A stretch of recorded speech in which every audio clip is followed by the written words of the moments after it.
Hello, YouTube. It's Silverageddave. I am not in the comic room. I'm just sitting here in our dining room, and I thought I'd make a quick video today, so I'm not going live stream. This is just a quick video, and I want to talk about buying collections. First thing, I've been doing it for years. I'm very good at it. I fly through collections. I buy them. I create what I call win-win situations. And that's where I like the stuff and they like the money, okay? A little bit of money changes hands, a little bit of comics change hands, and frequently I don't really know what I've got until I'm done. Now this is part of a surprise haul that I've been doing. This is just a call I got out of nowhere. Guy was holding on to these books forever.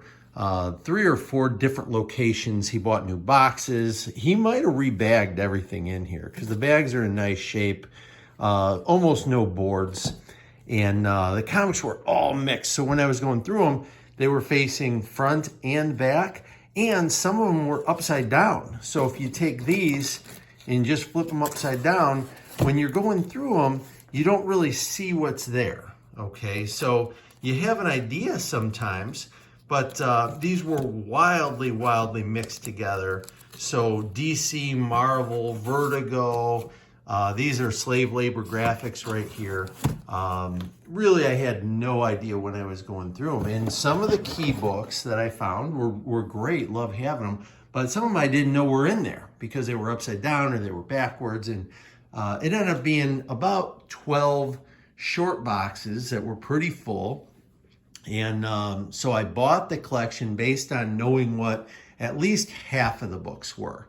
12 short boxes. I'm not going to take the time to go through and alphabetize them and organize them and figure out what's there. If the person wants top dollar for their comics, in my opinion, this is the Wild West.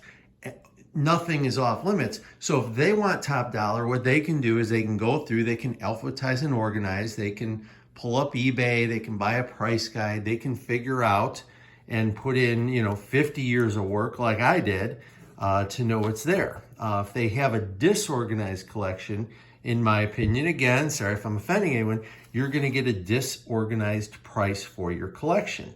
I'm gonna go through the slave labor graphic stuff here real quick while I'm talking, and I won't point everything out, I'll just show you some of these that I do like. I am a fan of slave labor graphics, generally because of Milk and Cheese, but some of these other titles I do have runs on, and I do like getting them and finding them. It's doubtful these are first prints. I haven't opened these up to figure it out. Obviously, things like Milk and Cheese and Johnny, the homicidal maniac, and things like Lenore. There are multiple printings on a lot of these. And so without taking them apart, I really don't know what's in there. But this one, the number one, Johnny, I wasn't going to go through them. But there's probably 14 or 15 printings. So who knows which one that is. I'll know when I open it up. But for now, I just know it's there. It's minty. Look at the corners on that. And so this collection, what I ended up paying was based on what I thought might be in there.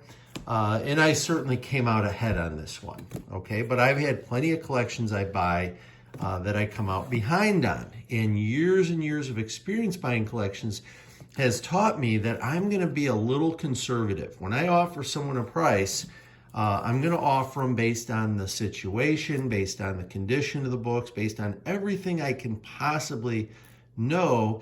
And I put the lien, there's collecting, I don't know what issues are in here. It doesn't really say. And off the top of my head, I don't remember what's in there, but it's cool. Little collection. There's the second issue. Number 5, okay? I love Milk and Cheese. So when I come across this stuff, I'm gonna pay a conservative amount. Now, I'm always gonna leave room for negotiation, okay? And the final price that we agreed to on this, I actually came up a little bit at the end, and it was just to secure the sale. I actually offered him a price, which I think was getting the job done. And Then I decided, well, I should probably pay a little more. So I came up a little tiny bit more, kind of negotiated against myself. And that's okay because I left as a win-win. I've actually chatted with the guy since then about, where to buy eyeglasses and things like that. So we both left there thinking this is great, win-win. And I got the books, which I cared about. And this is basically for him, crap he doesn't have to worry about anymore. It's out of his life. And as far as he's concerned, he can go on to buy and collect the things he likes, which is totally different from comic books. So buying collections, I've always looked at it as I'm creating win-wins. You can always start out low and come up. I've had times where I stick to my guns and then later on I say, oh, I should have offered more. And I've had lots of times where I've offered too much and bought collections, and then after the fact, I get sick to my stomach and I think, what the heck did I do? This is a whole bunch of junk that now is my personal nightmare rather than it staying their nightmare. Okay, so buying collections. There's lots of ways to get into it, but you have to have space and you have to have cash. So I haven't gone through all these. I've kind of split them up by publisher. These are DC back here. I had 3 full boxes of DC and Marvel. And then this is Vertigo and Vertigo DC and Vertigo DC over there. And I've got some other stuff in here I've got to go through. There's some Walmart books. There's Dark Horse on top and Free Comic Book Day stuff in there. And True Indies, which is just real obscure stuff, is in those. And I have, that Wildstorm and Image in that bottom box. I'll go through those, I'll alphabetize them, and then they'll get shuffled into where they need to be. Ultimately, I'm going to have a big garage sale kind of like Reggie would do. And a lot of the stuff I have many multiples on, like this box. Actually, this is a really cool box. I've got the first 47 books of 100 Bullets, which is actually a great one to come across. That's number 2. Here's number 1. Right there. And those are minty mint, unread. And I've got a long run of Preacher that starts, I think, at issue 17 or 18. And I've got a full run of Preacher already. So these are doubling up, and these are unread. So these might replace some of mine that might have a tick or 2 on them. And then I'll start selling some of those off at some point. Just a whole lot of cool stuff. Very exciting. Guys, that's my little 2 cents on buying collections. You got to be first. When someone calls, tell you what, this particular guy, I was there, Johnny on the spot. I had a guy call me this week. He called me on Sunday night, late, and 8 in the morning Monday. I was at his house buying that collection cash. And that was a tricky collection to price.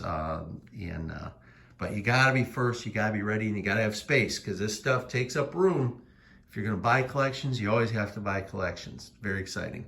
That's it. Today's Friday. Such a good day. Tomorrow, Ohio State, Michigan State, best college game. So looking forward to it. Go Buckeyes.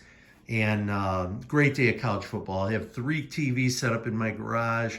I'll have friends over. We'll be having a couple cocktails and living the dream. Guys, go out and live the dream for yourselves. Silverageddave is out.